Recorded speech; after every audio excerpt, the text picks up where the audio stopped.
Everything is spiritual. Everything has a... Shalom, Israel. My name is Brother Jacob. From One Nation, One Power. All praise and glory to the Most High, in the name of Yeshaya. I'm here with my brother Kodash. We're going to bring out some information. We're going to go through some curses that applies to the indigenous people of this land, the so-called Native Americans, because we just now did a video, about the Native American slavery, where they held the black slaves in captivity. We brought information about that, but also, some of these other Israelites, they'll come on our comment board and say, your people don't fit these curses, and they only bring out one curse, and it says, well, tell me when has your people ever gone in slavery in slave ships? Okay, that's like one of the verses, the only verse that they use against our people. But we're, this video is not to say that or bring out information that we went on slave ships. We're gonna do a video later, based upon that information. But this video right here is about our people, okay, and how other curses apply to our people, okay? Because we got Brother Judah out there, who's doing a good job waking up the 12 tribes, speaking unto the Native Americans, speaking to the Mexicans, and waking up the Northern Kingdom. So, like I said, they're doing a good job, and I'm going to bring out some other curses, and we're going to validate that through our historical books and validate that these curses do fit our people, because Deuteronomy 28 is for all of Israel. There was no split at that time. There was no southern kingdom nor no northern kingdom. All right, they were all still one people. So this is Moses speaking unto the children of Israel. Now, of course, many of you who have already got into this doctrine or got into this awakening, we're all familiar with Deuteronomy 28, right? From verse 1 through verse 14 talks about the blessings, and verse 15 to 68 talks about the curses. So we're going to go ahead and go into the curses. Now, we're going to go to Deuteronomy 28 and verse 37, where it says this, and it shall become an astonishment, a proverb, and a byword among all nations, whether the Lord shall lead thee. Okay, so this is a proverb and a byword, wherever the Most High leads us, okay, that these things will happen to us, that these will be lessons to learn as a proverb, okay. And once we get into this information and bring out this information, you'll see what I'm saying.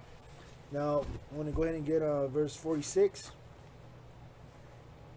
46? Yeah, Deuteronomy 28, 46. Verse 46. And they shall be upon thee for a sign and for a wonder, and upon thy seed forever. It's talking about the curses. That's right.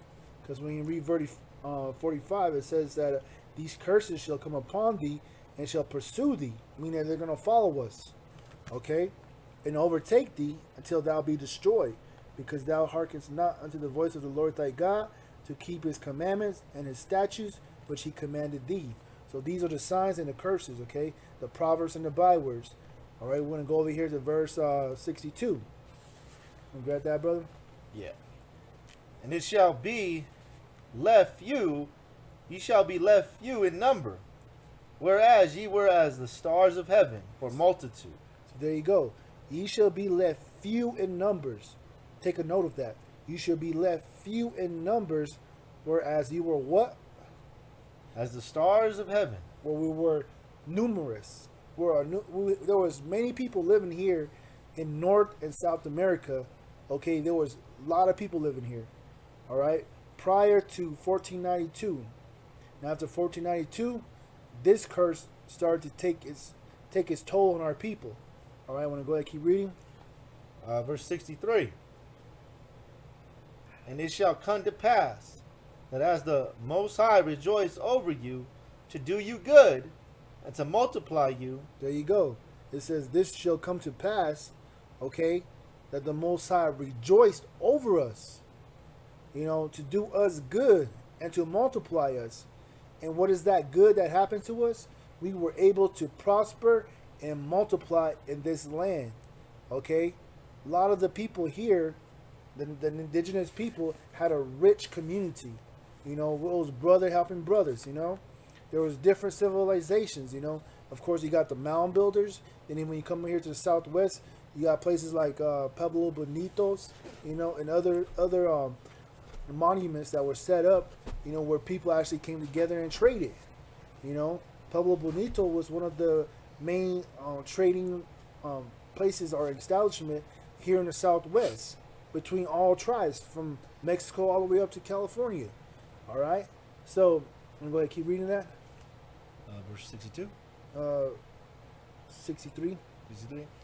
And it shall come to pass that as the Most High rejoice over you, to do you good, and to multiply you, so the Most High will rejoice over you to destroy you, and to bring you to naught, and ye shall be plucked from off the land, whether thou goest to possess it.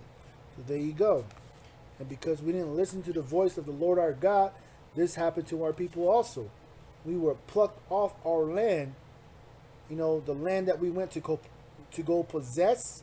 Okay, we were plucked off those lands and brought into another land, even though it was still in North America. You got the Cherokees, the Choctaw, the 5 civilized tribes, plucked off their land and brought to Oklahoma. But not only them, but there was 42 other tribes, you know, like in California and to the north and to the south. You have other tribes being plucked off their land and brought into what they call the Indian Territory, which is in Oklahoma. All right. See, these are the lands that our ancestors went to go possess. But because we didn't listen to the voice of our Lord our God, this thing happened to our people. Okay? And listen, that's a key point right there. It says, whether thou goest to possess. You know, we possess this area. We're the First Nation people here. So this was in our possession, and we got plucked off the place that our people thought it was best, or the place that we felt that it was best for our people to grow, to multiply. We were plucked off these land and they were brought into the Indian Territory, Oklahoma. Okay, so let me go ahead and bring out some evidence. All right.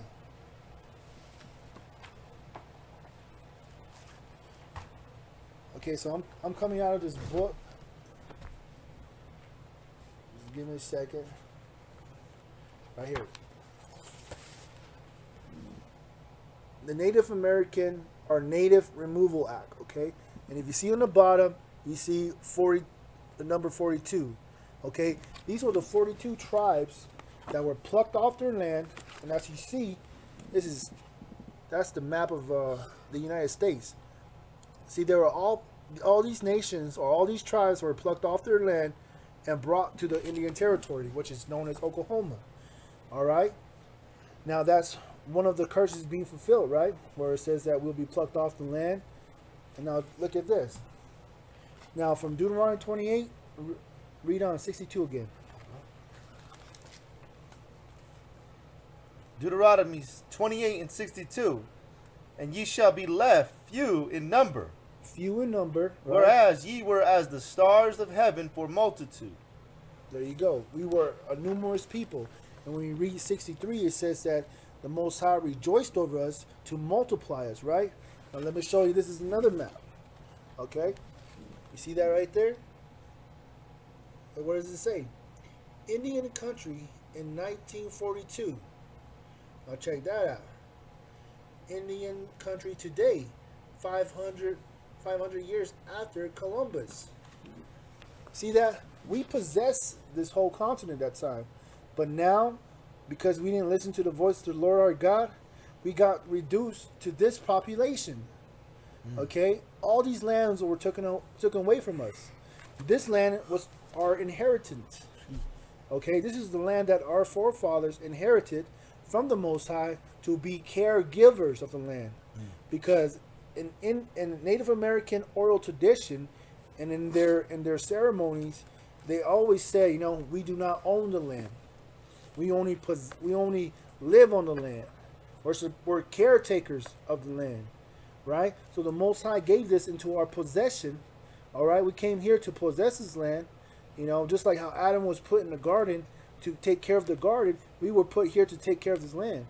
And this land was prosperous. Okay, this land was had rich soil. You know, I want to go ahead. And get another book. All right, well, let me show you. This is the book that I got that out from. It's American Indian Answers Today's Questions. Okay. Now here's another book. It's Native American History. Okay, written by Judith Niles. Now let me show you something right here. Okay, in verse what we just read on verse 62, where it says that we'd be left few in numbers, right? When we were multiplied like the stars, when we were like numerous as the stars in heaven. Now I'm gonna read right here. Okay, right there. See that? Where it says right there, the year 1300s. Now check this out. It says Native American population in North and Central America reached its peak. The population of Mexico was believed to be over 30 million. Of North America, 12 to 15 million. In South America, 20 million. Okay? So there you go. Those are some numbers that this person was able to come up with, saying that there was in the millions here. All right? That's a multitude. That's a multitude of people. A lot of people. And how do we become to be established as that many people? It's because the Most High rejoiced to do what's good. Right? He rejoiced to do what's good and to multiply us. And because we didn't listen and obey, you know, the voice of our Lord our God, you know, he brought these curses upon us. Now, I'm going to go ahead and read another book. I'll read from this book. It's called American Holocaust. You see that? America Holocaust. Now, this is not talking about no white man, all right, or some white man claiming to be Indian. It's talking about the indigenous people of this land. Okay, let me go ahead and get this information. Get the meat from the bones out of this. That's right.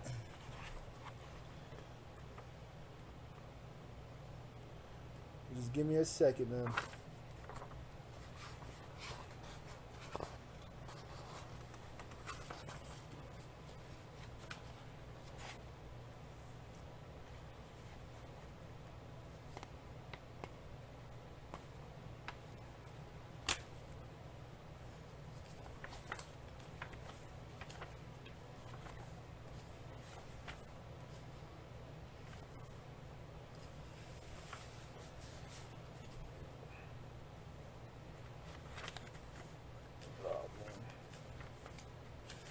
I lost my page, but I'm gonna grab it right here, man.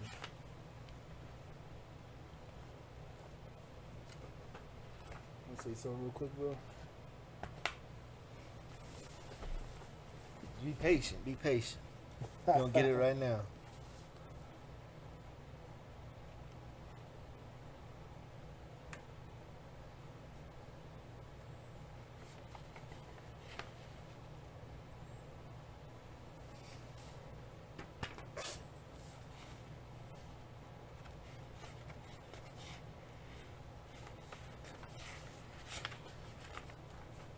Okay, here we go.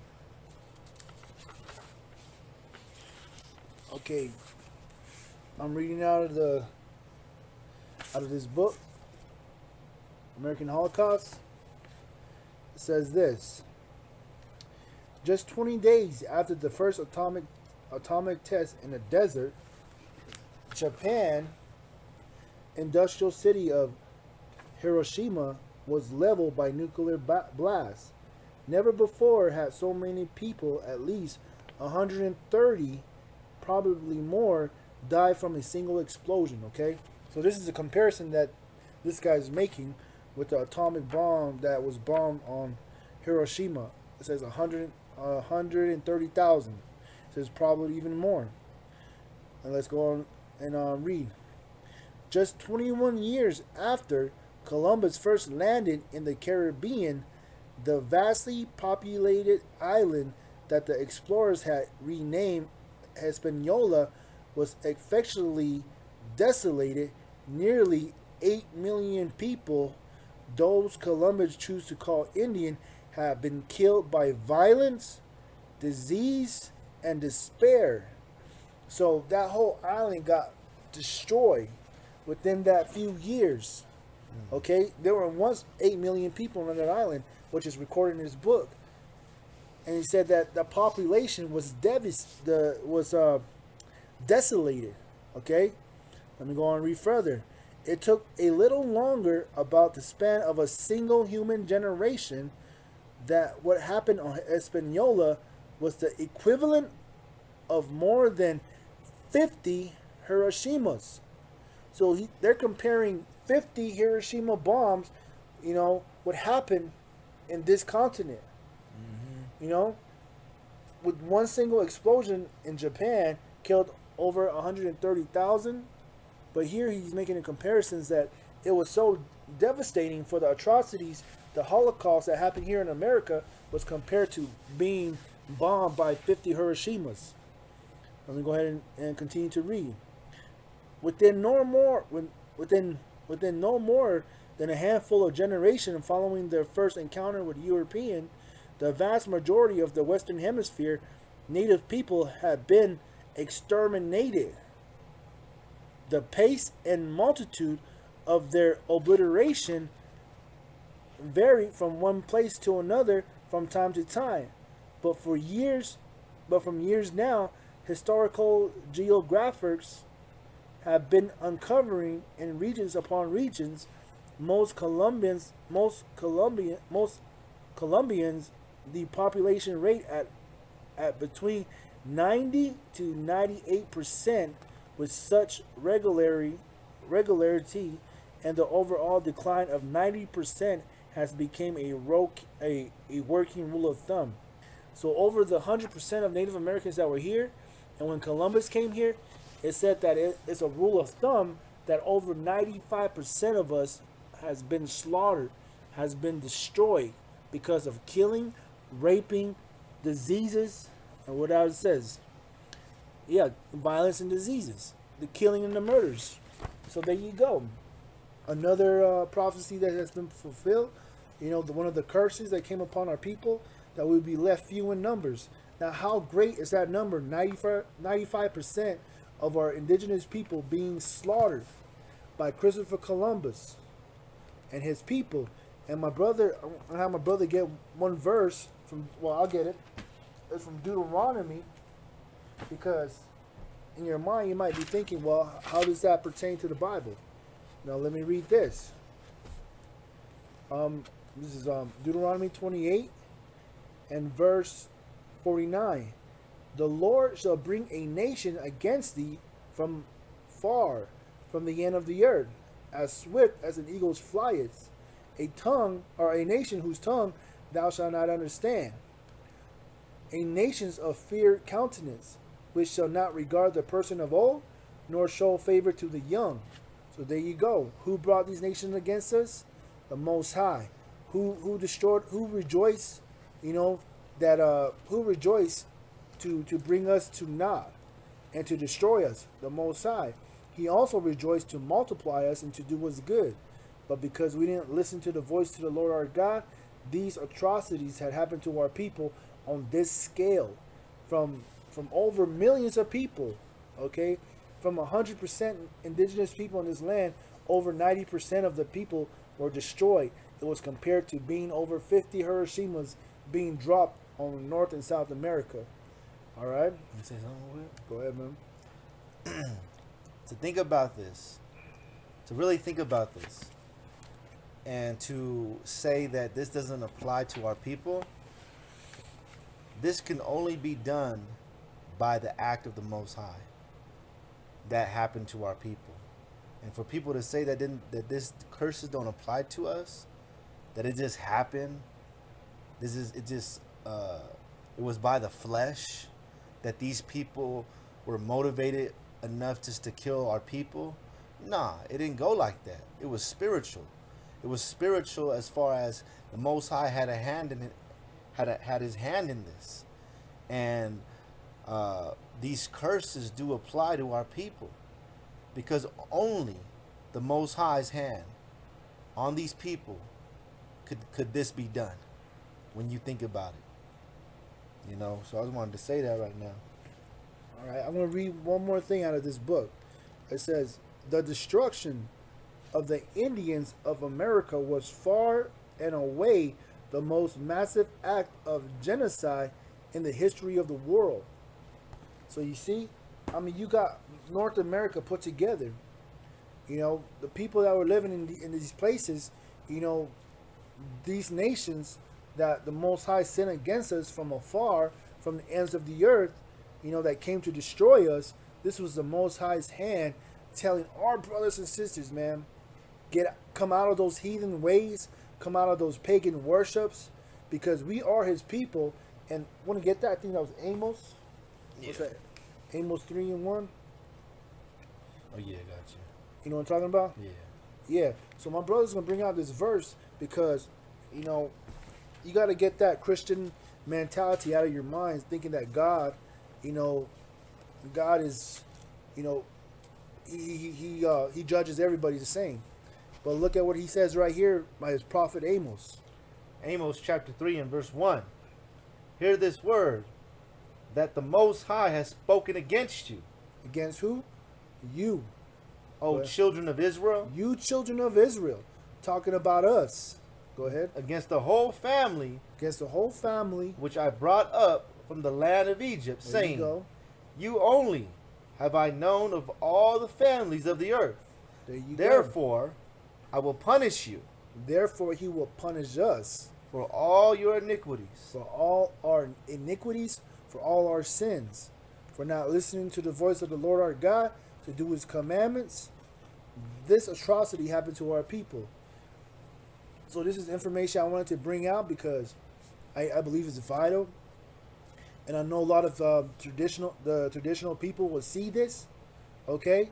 And especially those that want to call us, sellouts. You know, you will see this, and you can identify with this, man. All our people can identify with this. You know, we know what the white man has done to our people, man. We know the atrocities that came to our people, man. So I pray that the Most High opens your eyes to see this, because this is only one of the curses, you know. There's only a few curses. We're going to go through all of them, and we're going to bring out different curses, you know, and we're going to be able to see how it pertains to our people, man. So with that, I'm saying shalom from Brother Jacob from One Nation, One Power. All praise and glory to the Most High Ahaya in the name of Yeshaya. I'm here with my brother Kodash. We're doing this thing, and all praise to the Most High, man. And to tell you the truth, you know, like I say, you know, I was once traditional, man. So coming to the Bible was not my thing, you know. I didn't care about the Bible. To me, yes, it was a white man's book. But then when I come to know the truth, there ain't nothing white about it, you know, that changed my mind. But not only that, but the stories that are recorded in the Bible, you know, like I said before, the four directions, the four winds, the migration story, you know, our people held on to those oral traditions for so long that I knew of them. And when I read them in the scriptures, and I said to myself, well, you know what? This Bible calls his people a holy people, and we always call ourselves holy people, you know, a special people. And with that, I want to say shalom from Brother Jacob. And Kodash. And Shalom. Shalom.